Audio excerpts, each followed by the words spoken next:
Okay, this video explains the worker scheduler.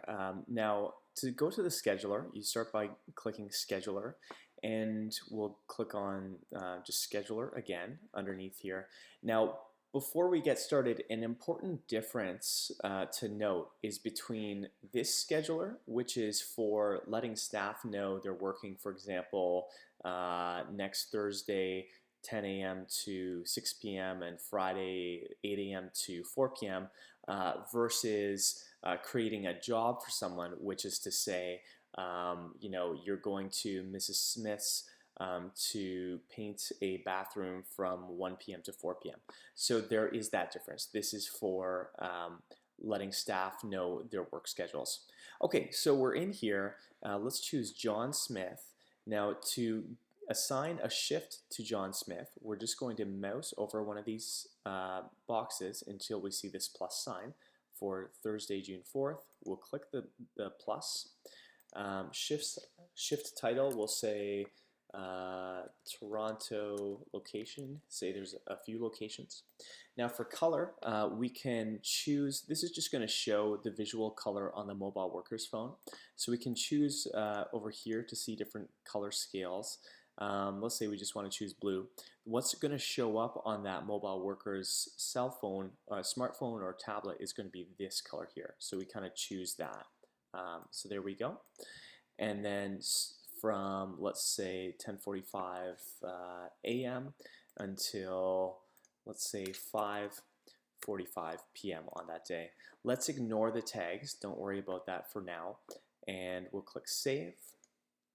Oh, sorry, we have to choose that. So there we go.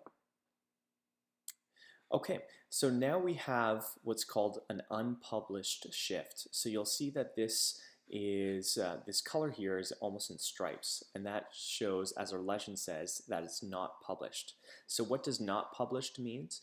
It means that for you as a manager in your manager's portal here, you're kind of still working out the shifts. So this lets you kind of play around with shifts before pushing those shifts out to all your mobile workers' smartphones for them to view. So say you've created a few shifts here and you're happy with it, you want all your staff to know, that's when you press the publish button. And so let's just press that quick. And you'll see that that color changes from almost like a zebra stripe color to just a full color. So that means it's published. I'll just show you one more. Actually, well, that's pretty obvious there. Okay, so now we've published that. Let me just show you with a different screenshot what it looks like on mobile workers, phones or tablets. So this just shows 3 different shifts, the 25th of May, the 27th and 28th, with different colors. We can choose those colors. Now, this particular screenshot does not show the title of that shift. In that case, I think it was Toronto location, but now you'll be able to see Toronto location right from right on here on the title. And if a worker clicks on one of those shifts, they'll be able to see all the specific details about that shift. So it's nice for staff because they can view this on their phone, and staff always have their phone on them. Another thing is if a staff member clicks this button here, they can actually create a time off request right from their phone. And this is kind of what it looks like. So they can choose their start date from what time till their end date at what time. They hit submit, and the staff, and you're able to see those time off requests just by going to scheduler and view all requests. And then here we go. You can then, as a manager, look at that request. So June 8th, 2 p.m. to 4 p.m. And I can approve that request. Let's say this other one is going to be a very busy day, so it's not possible, so we can deny that request there.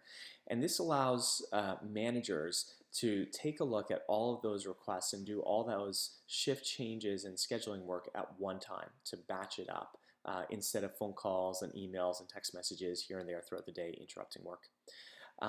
Also convenient for the mobile workers themselves, because say they're out with their spouse the night before and they find out their spouse says, oh, I need to do a double shift, you're going to have to pick up the kids from soccer at 5 p.m. so you'll have to request time off a little bit earlier.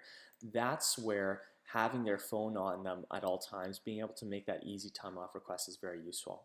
And then once you as a manager have approved and denied those shifts, in real time your staff can then view those previous time off requests to see whether they were approved or denied as well.